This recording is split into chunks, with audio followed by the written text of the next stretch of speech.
Welcome to Between Two Wetlands, the Village of Suamico podcast where we take a closer look at the projects and people shaping our community.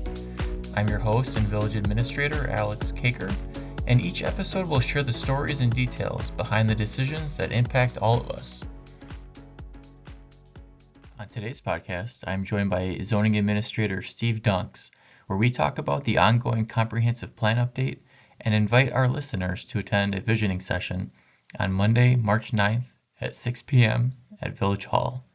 Please visit our website at suamico.org to learn more. All right, Steve Dunks, welcome to the podcast. Thank you for joining us today. Thank you.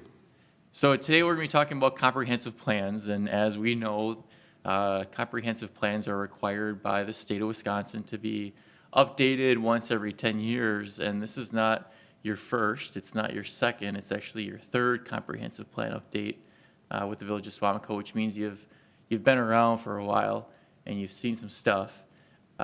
In your experience, what are some things that people believe a comprehensive plan is that it isn't? Well, I believe some people think this is more of a strategic plan and how the village is technically going to operate in the very near future. And this is more geared at land use. There's a lot of chapters involved, but it ultimately comes down to how is the land going to be used. The rest of it influences those land use decisions, but it's more a long-range forecast or vision of how you want the Village of Suamico to look rather than what we're going to do next year or in 2028. It's more of a vision for the future, not a blueprint. Yeah, so you're not going to see in a comprehensive plan discussion about, say, for example, we're going to add $100,000 per year for road construction. That kind of strategic planning isn't going to be included in the comprehensive plan.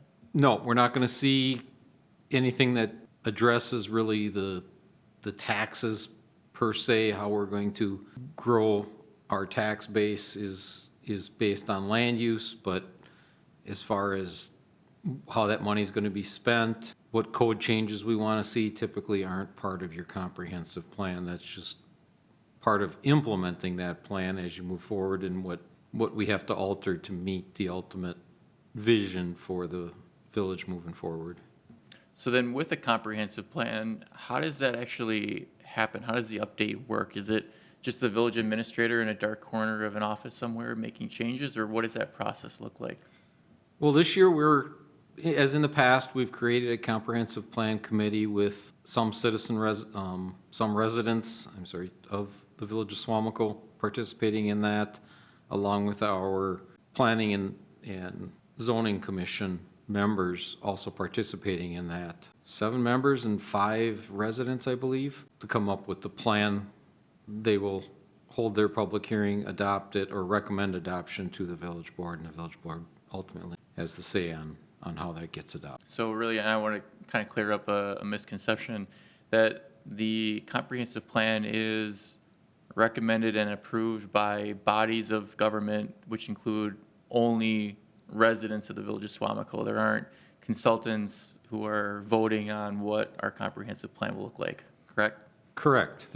Brown County Planning Commission is guiding us through the process, but they have no actual vote in that. They're providing us the technical data that's necessary for that revision, that update. The advisory committee, which is the 5 citizens and the 7 members, will come to an understanding, but ultimately it's the 7 members on the Planning and Zoning Commission that will make the actual recommendation for approval to the village board, and ultimately then the village. And so you've talked about these 3 separate bodies, but there's really more than that too. There's the committees of, say, Parks and Recreation, there's the Utility Commission, they're all providing input.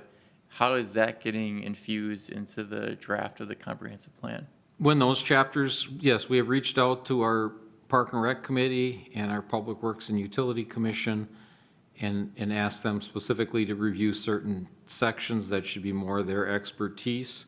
So our goal is to get the best plan possible for the next 10 years, and we need their input on what has changed, what visions have changed since the 2015, what has been accomplished, and needs to come out of it, and the direction they would like to see this plan go.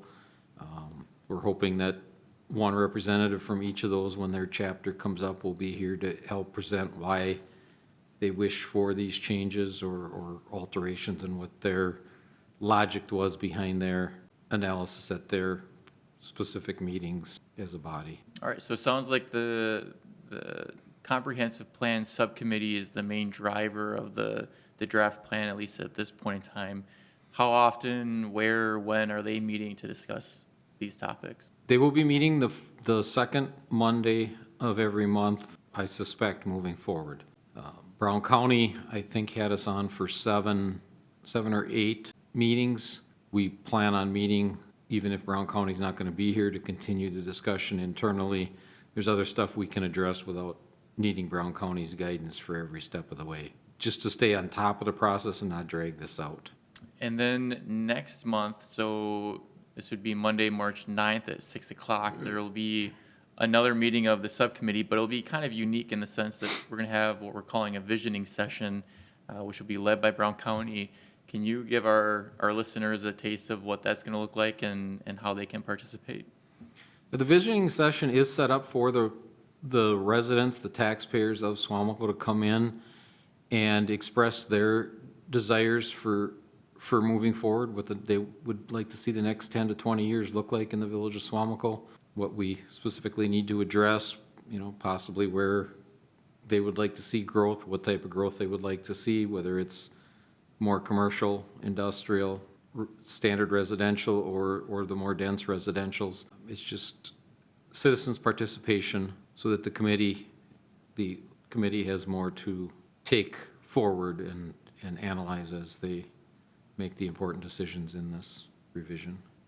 And if somebody is thinking of attending this, are they expecting more of a presentation from Brown County, or are they going to be a little bit more interactive and expected to participate when they come here on March 9th? They will be expected to participate. This is supposed to be an interactive visioning session, not a presentation from Brown County on where they think we should go. Set up for the citizens to give their views and opinions. And it's not about what we haven't done in the past, it's about where we want to go in the future. And then if a resident wants to participate but they're unable to attend the meeting on March 9th, what are their options for getting their input to be heard? There is an online survey also available that they can fill out up till the day after the visioning session is complete. And that will be available on our website, so on suamico.org, on our homepage.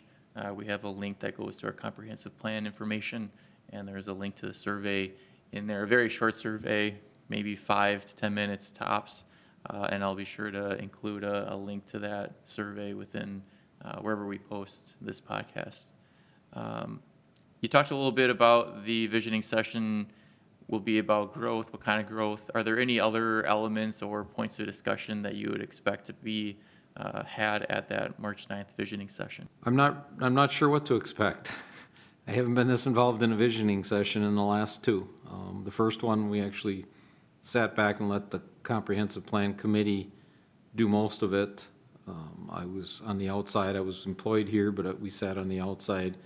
The second one in 2015 was run more by the administrator, and although we sat on the commission or the advisory committee, it was very much run by the administrator at that time. Well, it looks like, based on the information that Brown County has handed out to us, there will be discussion not only about growth, but really getting into the weeds about parks and recreation, public amenities, taxes, utilities, the value of the services that we do or we don't provide, and infrastructure and public safety. So there's a lot of topics that we'll be talking about.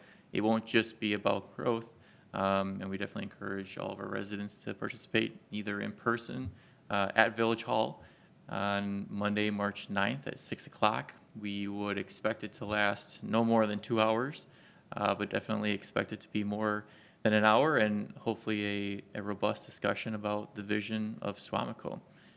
Is there anything else at this time, Steve, that you'd want our residents to know about our comprehensive plan update process? No. We covered it all. I think you could sit here for 3 hours and not cover it all, but that's a good synopsis of where headed, I mean, this is the process here.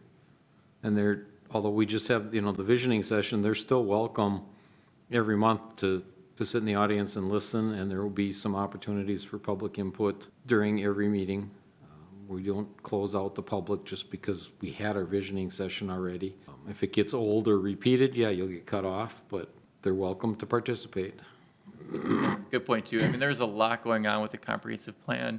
I encourage our residents to go to our website, again, at suamico.org, and visit that tab on the comprehensive plan. We have all the documents related to our current update process, as well as the last comprehensive plan update in 2016. You can kind of get a flavor of what this is going to look like after it's completed. So thank you, Steve, for coming on and talking about the comprehensive plan update process.